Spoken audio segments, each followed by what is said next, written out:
This program is to read a set of numbers into a 1D integer array and then prints those elements which occurs only once.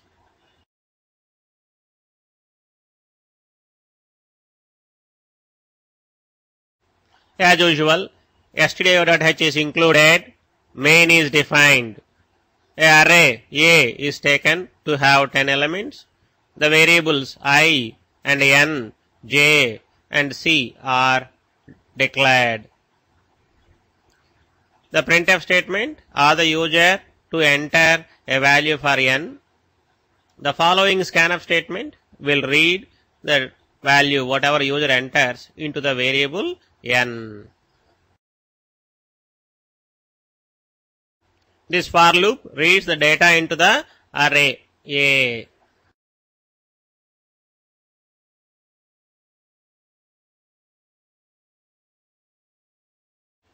These nested loops are meant for achieving the required one.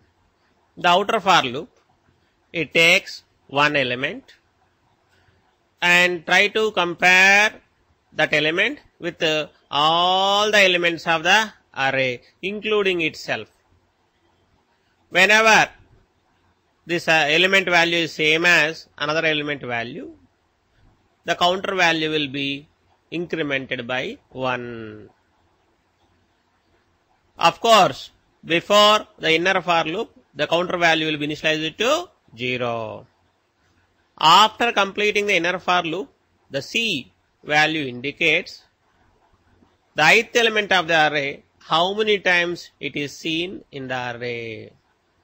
If this C is equal to 1, which means that A of I is seen only once in the array, then that will be printed. Otherwise, it will not be printed.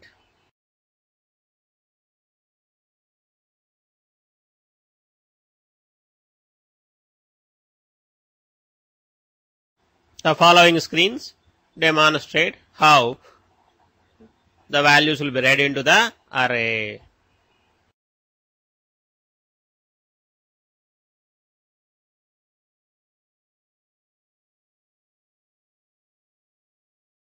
I value is initialized to 0. The for condition is tested now. I, is it less than n? 0 less than 5? Yes. Thus the loop is going to get executed once. Currently I value is 0.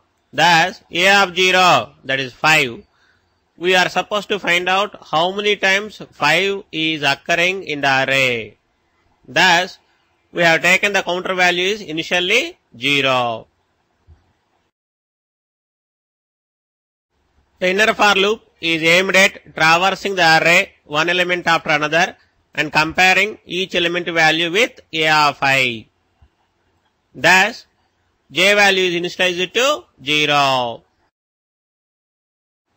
J, is it less than n? Yes. Thus, inner for loop will be executed once.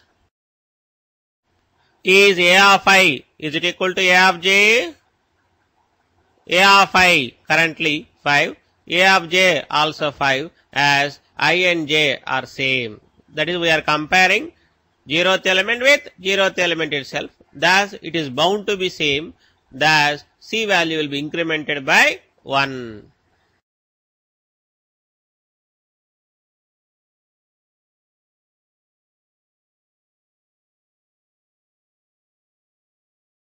J value will be incremented by 1. Thus, it becomes 1. Is j less than n? Yes. Thus, the inner for loop is going to get executed once more. Is A of I, that is 5, is it equal to A of j, that is 6? No. Thus, C value will not be incremented. J value will be incremented by 1. Thus, it becomes 2. Is j less than n? Yes. Thus, the inner for loop is going to get executed once more. Is A of I, is it equal to A of j? Currently, A of I is 5, A of j is also 5. Yes, they are same. Thus, C value is going to get incremented by 1. Thus, it will become 2 now.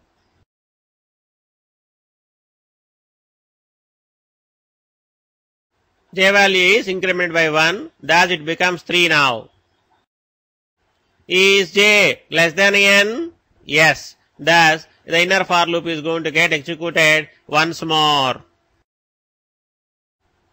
Is A of I, that is 5, is it equal to A of J? 4? No. Thus, C value will not be incremented. J value will be incremented by 1, thus its value becomes 4. Is J less than n? Yes. Thus, the inner for loop is going to get executed once more. Is A of I, is it equal to A of J? That is 5. Is it equal to 10? No. Thus, C value will not be incremented by 1. J value will be incremented by 1. Thus, J value becomes 5. Is J less than 5? That is 5 less than 5? No. By this time, we have traversed the entire array. We have taken A of I. Currently I value is 0. So, first element of the array. Then we have compared the same with all the elements of the array, including itself. Whenever this value is matching with another element, we have incremented the counter value. Now currently the counter value is 2, indicating that A of I, that is 5, it is occurring 2 times in the array.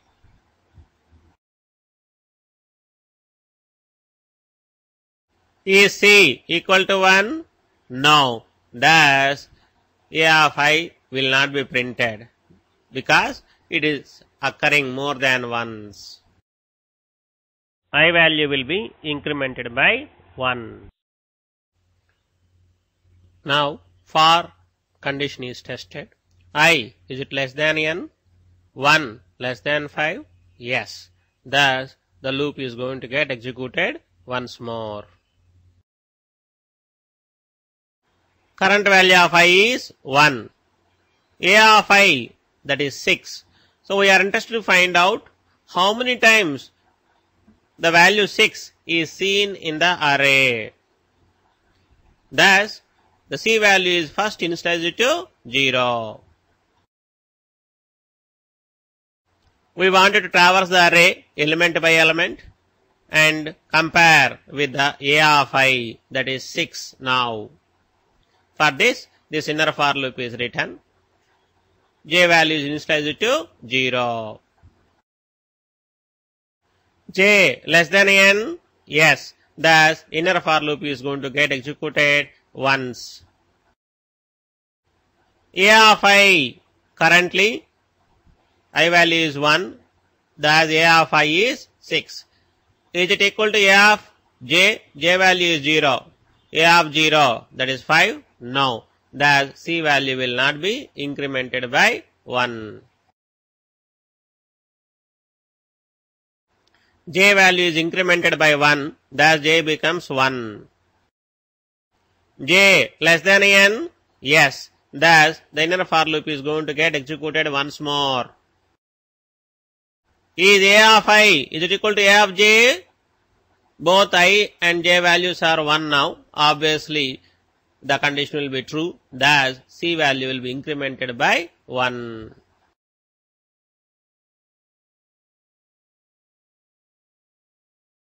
J value is incremented by 1. Thus, it becomes 2. Is J less than n? Yes. Thus, the inner for loop is going to get executed once more. Is A of I, is it equal to A of J? That is, currently A of I is 6, J value is 2, so the A of J is 5. 6, is it equal to 5? No. Thus, C value will not be incremented by 1. J value is incremented by 1, thus it becomes 2. Is J less than n? Yes. Thus, the inner for loop is going to get executed once more. Is A of I, is it equal to A of J? That is 6. Is it equal to 4? No. Thus, C value will not be incremented by 1. J value will be incremented by 1. Thus, it becomes 3 now. Is j less than n? Yes. Thus, inner for loop is going to get executed once more. Is a of I, is it equal to a of j? No. Thus, c value will not be incremented by 1. J value is incremented by 1, it becomes 5. Is j less than n? No. Thus, we will come out from the for loop. Currently, c value is 1, indicating that a of I, that is 6, is occurring only once in the array. Thus, a of I, 6 will be printed on the screen. Thus, we have taken one element and compared with all the elements of the array and calculated how many times this element is occurring in the array. And if this count is equal to 1, we are printing that number. Otherwise, we are not printing that number. This is the logic behind this program.